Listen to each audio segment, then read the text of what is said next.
So you finally gone ahead and bought Kenshi. You've seen some cool videos of people playing it and it looks fun, but they also say it's hard. So you get into your first game and right off the bat you have no idea what you're doing. You get into the menu, you hit new game, there's a bunch of different options you didn't know about, you don't know how any of the controls work or how to even play the game. In this video, I'm going to be going over the different start options you have and going over the basic UI that you're going to be dealing with. The first option you have is the Wanderer. This is how the game is meant to be played. You're just one guy with 1,000 cats and you're out in the wasteland. Wandering Trader is the same thing, but you have a pack animal and a bunch of trade goods that you can make money with. The Holy Sword is like the Wanderer, but two of the large factions in the game absolutely hate you. But you do get a really good sword. Cannibal Hunters is a very hard start that no one should play unless they're really experienced in this game. You'll pretty much die immediately if you don't know what you're doing at all. Basically, you're two Cannibal Hunters and you're mid getting chased by cannibals. It's not a good time. The Hive Exile is like Wanderer, but you are a Hiver, which is one of the races in the game. They are weaker than pretty much every other race in the game, so this is harder than the Wanderer. Son of a Captain is like Holy Sword, but instead of two factions hating you, one faction hates you, and then the other faction loves you. And also you get a pretty decently good sword. It's not as good as the Holy Sword, but it's pretty nice. And also having the added protection of one of the largest factions in the game loving you is pretty nice too. The slaves, you start off in this huge slave camp owned by one of the largest factions in the game, and it's pretty difficult to escape. And usually it's a toss-up depending on if you just die or not when the guards beat you up. I wouldn't recommend this start for a beginner. Rock Bottom is pretty difficult because it's like Lone Wanderer, but you're just automatically missing an arm, which just adds just a slight bit of extra hardness to it. Empire Citizen is just Lone Wanderer, but you happen to start in the Great Desert instead of at the hub. Holy Nation Citizen, you start inside of the Holy Nation as a Holy Nation Citizen, so one of the larger factions in the game. It's just like Wanderer, but it's a different start location, just like Empire Citizen. Guy with a dog is Wanderer, but you have a dog. Freedom Seekers is probably the easiest start because you have 5 people that you start off with, and also you get building supplies that you can either sell for money on top of the 4,000 cats you start with, or you can just build a base straight off, which I wouldn't really recommend for a new player, but you could definitely do if you wanted to. Nobodies is just like Freedom Seekers, except there's just 5 of you, you don't have any money, no building materials. So it's slightly harder, but it's still probably the second easiest start then in the game. For this video, I'm just going to go with the Wanderer start, and also I'm going to forewarn you that I have a mod on that changes the UI color scheme, so it's going to be the same layout and everything, but it just looks better and has more contrast for a video. So we're just gonna skip advanced options and hit begin. Starting in the top left, you can change your name if you want to. Then we have the races, starting with human, which is just your regular standard character. You can read the different descriptions that they have for the different races. And then there are some different race stats, so you can see that the human is pretty basic and they pretty much just have a little bit of a boost for XP bonuses on different base building skills. And one of the sub races that you can do for human is the Scorchlander, which has different bonuses for stealth, athletics, dexterity, but is less good at base building and also strength. And there's a completely different race description for them. Next you have your Hivers, which are pretty much like these bug people. They are weaker than humans when it comes to health. Also the hives that are in the game, so other Hivers that are AIs won't like you very much and will actually shoo you away from their hives. Also the Holy Nation, which is one of the large factions in the game, will attack you on sight. There's also a subrace of the Worker Drone in the game, which has different stats, just like how the Scorchlander is slightly different from the Greenlander. When you are a Hiver, you also can't wear shoes. Next we have the Sheks, who are a race of warriors. Their stats are mostly in combat and how much damage they take from getting hit. If you are a Shek, the Holy Nation will also not like you and attack you on sight. Next is the Skeleton. They're the best when it comes to health. They also have good XP multipliers when it comes to different combat abilities. They have the most health out of all of the characters, but you can't wear a helmet or shoes. The Holy Nation will also attack you if you are a skeleton. Now once you figure out what your race, subrace, and gender are, you can then change your physical attributes. None of these really matter that much. If you have a very disproportionate looking character, like your chest is gigantic and it juts out past your arms and whatnot, then your hitboxes are going to be a bit messed up. If you choose one of the starts with multiple characters, you're going to have to hit the change character button and then scroll over to your different characters. Be sure to go through all your characters before you start, because you can't change their race or subrace after you start the game. So now we're going to hit the confirm button. Now with Wanderer and a couple of the other starts, you're going to start in the hub, which is pretty central to the map right here. And you're going to know where the next closest city, Squin, is. Squin is a safe city for every character because it's owned by the Shek Kingdom. Now first of all, you move by hitting the right click and it puts down this little green arrow and your guy walks to it. You can rotate your camera by clicking down your middle mouse button and dragging. You can zoom in and out with your scroll wheel. For the sake of the tutorial, I'm just gonna go into a save file that I've already been working on so I can show you some stuff. So in the top left, this is the name of the character that you are currently looking at. If you select multiple characters, it's going to show the name of the character you selected most recently. To the right of that is going to be the faction that they are a part of. Now you'll notice if I just click on this random guy, he is a samurai police of the United Cities, which is one of the large factions that are in the game. Directly under that is their state, under that is their goal, so if I'm just standing around, it's aimless. This samurai police is patrolling around. This guy's just being a static guard under this lamppost. It'll just tell you different things like what they're doing so you know what the person's doing if they're just running around. Encumbrance is dependent on what their weight is, so you can open your inventory by hitting I, or you hit the inventory button over here. Now your inventory will have your total weight, so the more weight you have, the slower you can run, but if you have a higher strength stat, the more weight you can carry without being slowed down. We'll go back into the inventory system in a little bit. Now below those are a couple of easy stats you can look at: your attack, defense, strength, dexterity, toughness, and dodge. Those are some of your core stats that's kind of nice to know all the time, but it's not super important to be looking at all the time. You can hit this arrow and it'll give you some more stats, the athletics XP.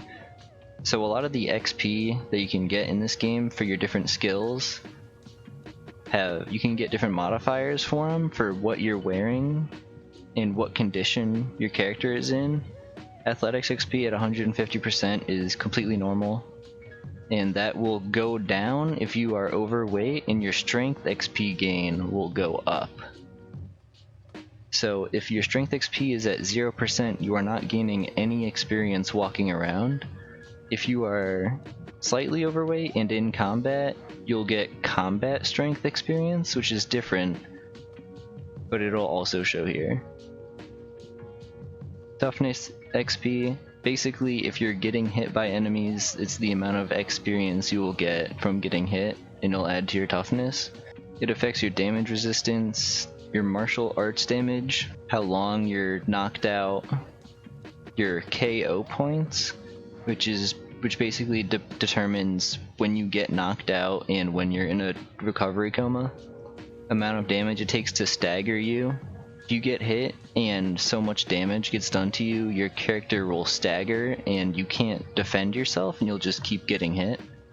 Then you have your KO points, which is directly correlated to your toughness. So basically, if your health, which is right here, if it goes below,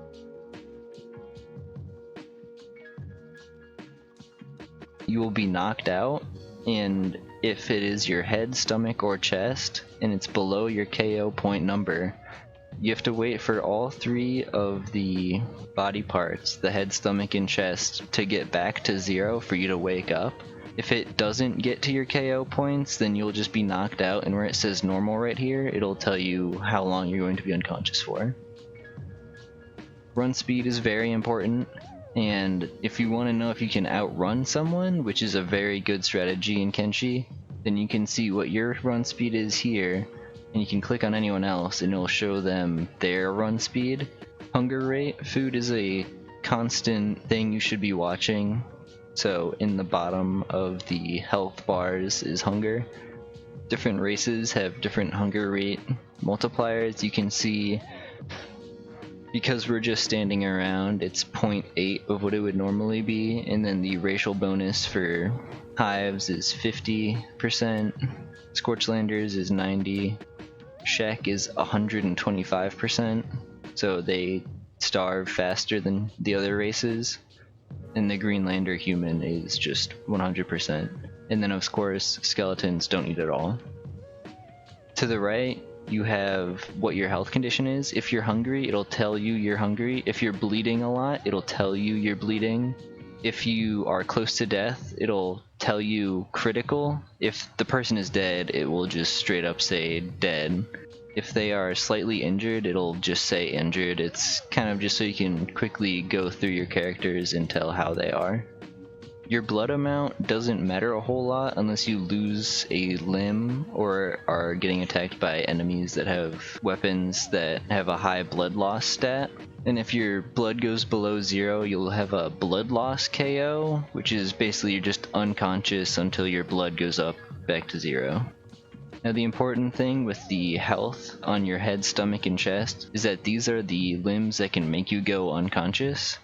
Your arms and legs can make you go unconscious, but not for very long, and if these go below 100, there's a chance you can lose your arms and legs altogether, while if you go below 100 on the head, stomach, or chest, you can just straight up die.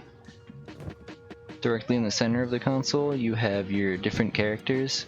Now you just left click to select them, and you can tell the people where to go by right clicking. You can hold down the middle mouse button and move your mouse to rotate around.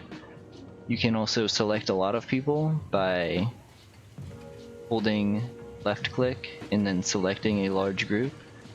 Or if you're in the squad menu, you can click on a person, hold shift, and then click on another person to select different people. You can also switch who's in your squad by hitting the number keys on your keyboard, so you can see I'm not clicking on anyone, but I'm just hitting numbers on my keyboard.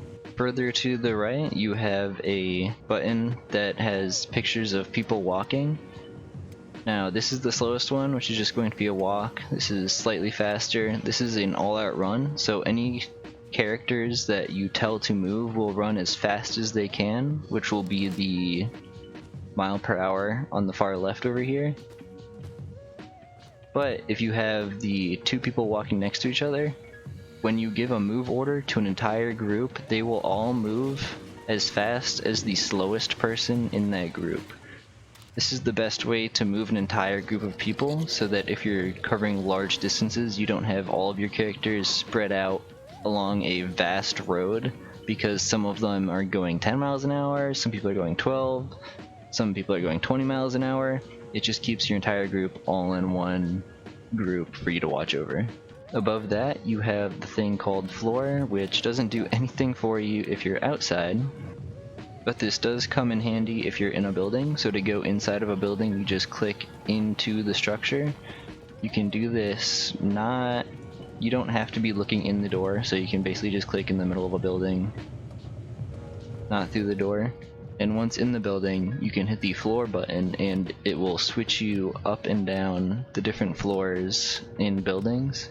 Now, one thing to note about buildings is if you click, just like how you can click on characters and see what their stats are and who they are on the left, if you click on a building, it will tell you who owns it, what kind of a building it is, region of the map that it is in, and it'll tell you what the door is, so you can see if the building's open to the public or not. So for instance, bars are pretty much always going to be open and in public, but this general shop here is private and locked and isn't going to unlock until 8 AM the next day. And if I were to click on the inside of the building to send my people in there, they would start breaking the door down, and that's against the law, so you don't want to do that. But you can always check to see if you're allowed in a building by clicking on it and seeing if it is open to the public or not.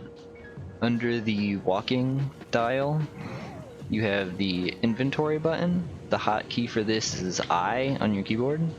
Under that is your character statistics button, where you can see all of the stats on your characters. The hotkey for this is C for whichever character you are selected, or if you have multiple, it's the last one you selected. Now, if you want to learn more about any of these stats, because this video would take forever to explain all of them, you just hover over it, and then in the bottom it has the description area that tells you what the skill does and how to train it, and then in the top right it shows you your level progression. Now, to level up skills in Kenshi, you have to use those skills to level them up. This character is pretty strong in katanas, but not any other weapon because they don't use it. They're pretty good in melee attack and defense, but they never dodge because that's more of a martial arts skill, and martial arts is also at level 1. They've never touched any of the ranged weapons, so they're not good at it. All your skills on the far right and under sciences and trades are pretty much all base building except for field medic. The next button down is map, and the hotkey for this is M. Now my map is very colorful because of a mod I have on that shows me what all of the different regions are called and color codes them. Next is the tech button. The hotkey for this is T. This is a base building sort of menu, and you don't really need to worry about it much as a beginner. If you want to get more into base building and the tech trees, there are videos on it. The next button is squad, and this is where you can manage your different squads. You can rename squads, and you can drag people from one squad to another. Now, this menu directly impacts the bottom of your screen, where you have your separate squads, where you have all of your people. Usually you just have one squad, and people will make different squads for like people that stay at their base. Slaves is a really popular one. Animals, people do a lot. The next button is the help. This is where all your tutorials are going to be that the game gives you. Now, a really big part of the gameplay in Kenshi is this menu right here, where you can control the time, where you can pause it, and you can see everyone stops. You can play, where it's just the game playing in normal time. You can double time it, which is pretty good if you want to skip something that's boring to do, like just running around generally. Then you have the 3 times, which is really good if you're covering large distances, researching different things on the research bench, or you're trying to just get through different unconscious states and you can't really do anything otherwise. You can just fast forward through a lot of stuff. So the hotkeys for this is going to be your spacebar to pause and play. You can also use F2 to play, F3 for double time, and F4 for triple time. Another cool hotkey is F7, which gets rid of your entire HUD, which is just nice because I hate having cluttered HUDs especially if I'm just running around the desert and getting different cinematic shots. The next menu is how your character interacts with other characters and what they do. So block. If you have a weapon and you get attacked, your character will not attack. They will only try and block shots. If you are doing martial arts, they will only dodge. This is really good if you are working on your melee defense skill if you have a weapon, or your dodge skill if you're working on martial arts. So you can train those up really well, go into fights, hit the block button, and your character will only train their dodge and block basically. The hold button, pretty much your character won't just randomly start running after fights to help allies or attack enemies. This is pretty good in certain situations when you're trying to kite away enemies from your friends and then they just start attacking the people you're trying to kite the enemies away from, just starts attacking them. It's really annoying. This button's pretty helpful, but only in certain situations. Passive, your character just will not fight back if they get attacked. Jobs, you can turn on and off automated jobs that are directly to the right. This is another one of those base building sort of job things, or you can set up your character to be a medic and if someone's hurt, automatically go heal people. Range turns on and off if you're using a crossbow, which is a really easy way to win this game. Crossbows are super OP and you can turn on and off if they use it. Taunt, your character will basically just attract more enemies to them, so if you get into a big group fight, if a character has taunt on them, more enemies will go towards them. This is helpful if you have one character, like right here, you look at all of them. Ying Jr. is super armored up to the teeth and he has a really high toughness, so it's a good idea to have him on taunt so that when we get into a big group fight, a bunch of people are beating him up instead of them all ganging up on other weaker characters. The sneak button puts you in sneak. If your eyeball is blue, you're hidden. If it's yellow, people are pretty suspicious of you. If it's red, you're seen. The sun, if it's full, like it is right now, then it's broad daylight and you're pretty easy to spot, but if it's dark in the center, then you're in darkness. And the stealth stat is, if you hover over it, it'll show you what different things are affecting your stealth stat. So armor and equipment is 99%, taking it down. Also tells you your max speed you can run. The higher your stealth stat, the faster you can run while sneaking.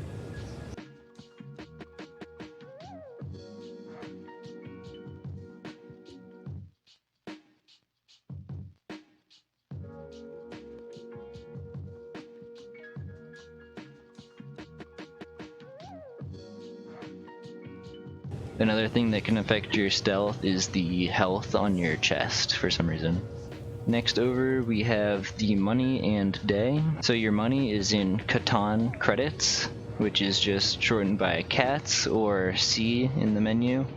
And you can get this by either finding it on people in chests or by trading with people.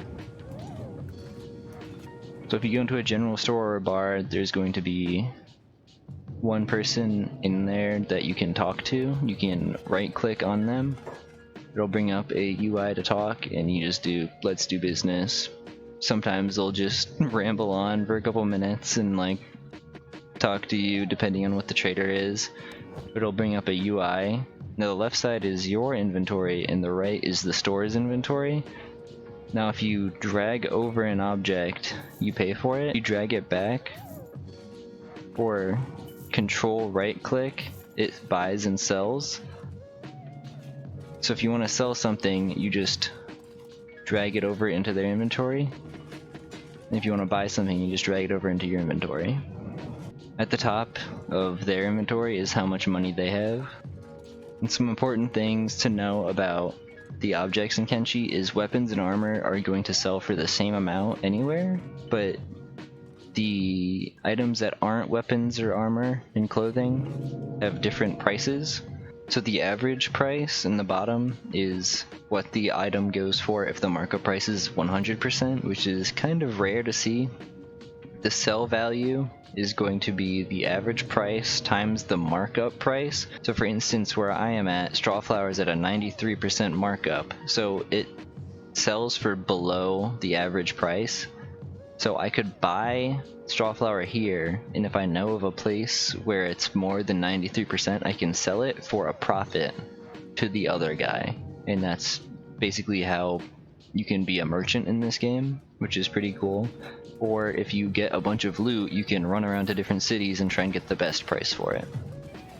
The last couple of UIs is Rescue, where your characters will pick up wounded allies nearby that are unconscious, and so you can just quickly hit that button. Your allies that can run around will pick up wounded allies and you can get out of there really fast.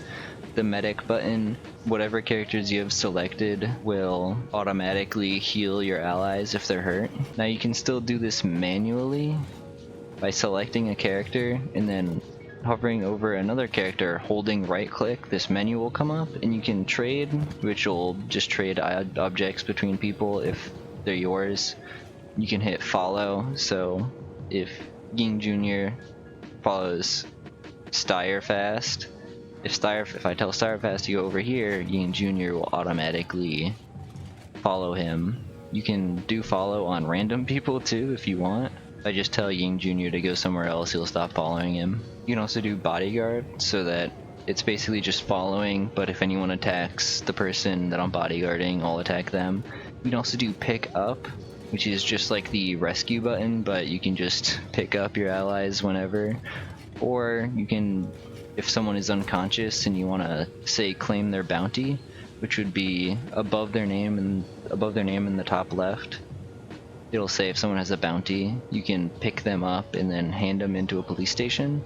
The next button is prospect. This is good for base building. It tells you a good idea of where different resources are, and you can probably find another video on base building. The last button is the hammer and nail. The hotkey for this is B. It's a bunch of different base building things. I'm not going to get into it. A couple of the other menus, if you go into any of the menus like tech squad or the map, it'll bring up this menu that has a bunch of different tabs. So you have the map, you have faction, which will tell you what your standing is with all the different factions. So for instance, Shinobi Thieves, they love me, it's green in the 100, but Starving Bandits are -50, they hate me, they're gonna attack me on sight, along with the Holy Nation. A lot of different factions don't have a very strong opinion of you, especially if you've never met them. Next over is research, which we've gone over a little bit. It's for base building. Crafting is your basic crafting things you can make. Now, pretty much the only thing you can craft outside of having different crafting tables after building a base is just putting meat onto a fire and then it cooks. Now, if you want to cook some meat that you get from killing an animal, you can hit B, or you can hit the little hammer and nail icon in the top right. Go to camping, campfire. Now you'll notice that the campfire outline is blue. That is because I can't build it here because it is too close to a city, and there's a city right there. But if you go a little bit further out, the fire is going to be green, and I can place it. Another reason I wouldn't be able to place it is if it's red, like if the ground is too steep or it is being blocked by someone. So you can put the fire down by hitting left click, and you hit confirm, and the campfire is free to make. You go near the campfire, you can left click it, and then you can open up your character's inventory and you can drag food into the raw meat side. This bar, the bar on the left will go down and the bar on the right will go up, and then you will get your dried meat on the outside, and then you can eat that if you're a human. The Hivers can eat raw flesh, which is pretty nice. They can also eat the yellow flesh, which is not edible for anyone else. After that we have squads, which we've gone over. Then you have dialogue, so there's different speech bubbles that can go above people's heads while they're talking. If you happen to miss what someone said, or you just missed entire conversations and you were wondering what they said, it'll have the entire transcript of what people said around you. AI is just a couple settings that you can mess around with. Share food is a good thing to have on. Feed animals, if you have animals, is nice to have on. Pretty much everything else is whatever. Some of the basics for combat, if you hover over someone and it's white, that's just they're a neutral character. They might attack you if you get closer to them, depending entirely on a bunch of different factors, like if you're wanted, if what your race is, where you are. If you hover over someone, your cursor is gold. That means they are an ally. One of the things you can do instead of just hovering over people and guessing what they are, click on them, see what their faction is in the left over here. Go to the faction tab and then see what they are. Now you can see the Shinobi Thieves, 100% they love us. Gold cursor, using the Shinobi Thieves, we're all good. Just assume every animal you run into wants to kill you. Even Garu will be kind of friendly, but on occasion they will just start making noises and then they'll attack you. If the cursor is red, those people are going to be aggressive towards you right off the bat. So these people out in the distance, red cursor, click on them, Blood Raiders, look at the factions, look at Blood Raiders, they hate my guts, negative 100, so that makes sense. Now if we walk over to them, I'm going to show you some basics of combat. So red cursor, if you just right click on, if you have people selected and you right click on someone that is red, it will fight them and it just initiates combat for faster than running up to them noticing you're there and then fighting. Now the Blood Raider just got a hit on Hex, so it's a red number, and it's going to be 14, but that's a -5, so it hit armor, and or their toughness lessened the blow, so that it did less damage, but because it's a red number, it's damage to me. Now that's 2 blocks, so the Blood Raider just got 2 hits blocked, so he didn't take any damage. Addy just hit the Blood Raider, it's a green number, it didn't hit armor, so it did the full amount of damage that Addy can do, which was the 32, and we can see it did it to his left arm, so green numbers are always damage dealt to an enemy. That hit on him was blocked, so it's a chest hit, and 5 of it was blocked by his armor, which in this case is a heart protector. And pretty much everyone's just going to sit around taking turns hitting him, and now he's unconscious. So his chest went below 0 health, so he's going to be unconscious. But if we hit this little tab, his KO points are -28. So he's going to be unconscious for 96 seconds, but he is not in a recovery. He's not going to be in a recovery coma because it is not, the head, chest, or stomach aren't below the -28 KO points. So he's going to wake up in about a minute and a half. If it was below the -28, he would be in a recovery coma until the health went back up to 0, but he'd most likely just die. Now the thing about being unconscious is there's multiple factions in this game that will enslave anyone that is unconscious on the ground. If you have friendlies that are unconscious pretty much anywhere, like in the road, out in the desert, you really need an ally to pick them up pretty much as fast as you can, because once they get enslaved, if you try and fight the slavers to get them back or anything, then they're gonna be your enemies.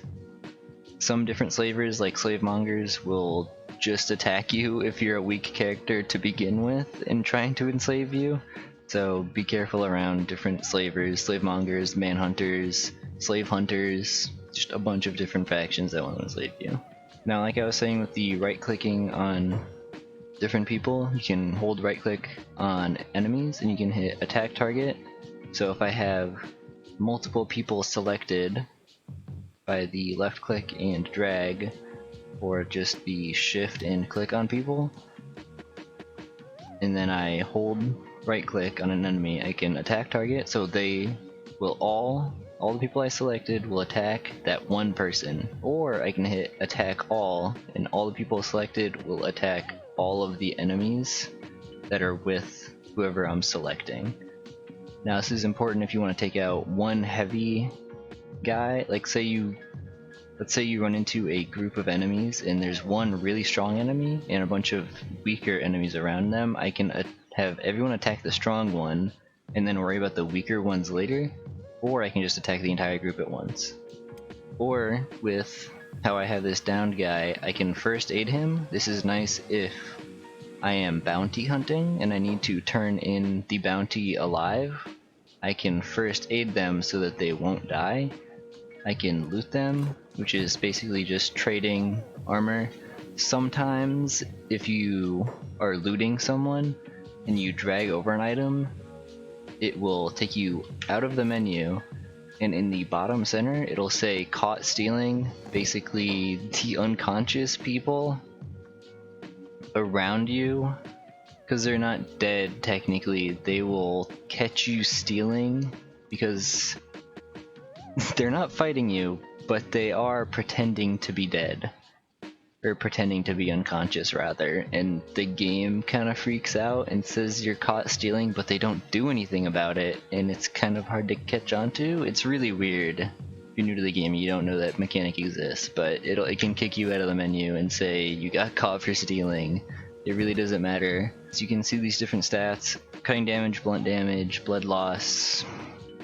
It's all kind of personal preference. I would recommend having your characters all use different types of weapons. So you can see in the top it's hacker class, then you have the katana class, polearm class. I'd say have different people using different weapons so that as you find different weapon types you can use them effectively with people that are built using, say, a katana skill or a saber skill, so that they can more effectively use every weapon you find. Because when you get into the later game and there's these really good weapons that you can find, you'll have different people that can use them very effectively instead of starting over training with different weapons. Along with the different stats, in the bottom you can see it's model number rusted junk. That is the lowest tier of different weapons. So you have rusted junk. This staff is a Catan number 1. This is a Catan number 2, which is basically just the quality of that item. So there's multiple different ninja blades or staffs or combat cleavers, but rusted junk is about the worst you can get, and then it keeps going up and you'll have higher stats for that weapon.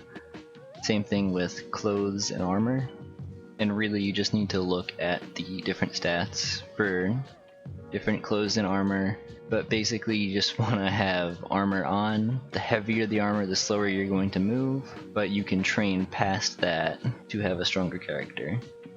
Now, other than food, the basic things you're going to need to survive are the first aid kit. You can buy these at most stores. Bars sell them, general stores, that sort of thing.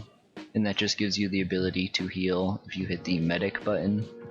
Or if you have a character selected, you can, if they're hurt like Hex is here, and you hover over them while they're selected, it'll have the yellow cross and you can right click for them to heal. Now the thing about healing is that, as you can see with this Blood Raider who is playing dead right now, like I was talking about with the stealing, this chest this is all red damage, so this can be healed and turn into yellow like Hex is doing, so this will heal much faster than if I just let it sit.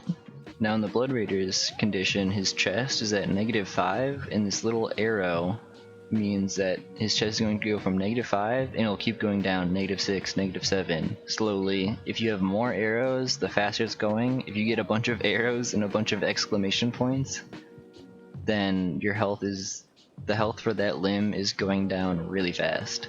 So that's something to be wary of so that your condition doesn't worsen and you heal before stuff gets really bad.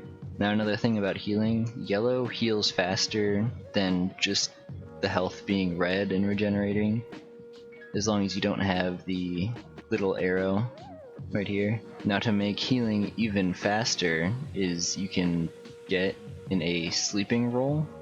Now sleeping rolls, you can hit B or go into the build menu, go into camping bed, and you have to have a sleeping bag on you to put it down, and it's going to be the same color scheme as the campfire. You put down the sleeping bag, and then you just, while having the character you want to sleep, you right click onto it and they will go to sleep. Now this is going to heal you faster than just standing around. To heal even faster though, if you find a bed that you can sleep in, you right click on that and you will heal twice as fast as a sleeping bag, I want to say. Now if you don't have a bed, you can find a bar, go into the bar with the floor selector, go up, and there are these different beds up here.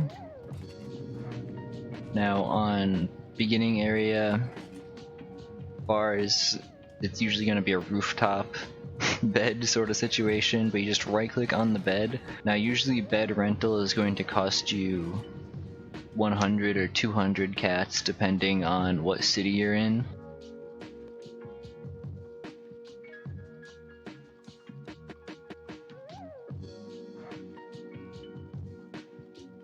So just be wary of this isn't free, you do need money to rent beds.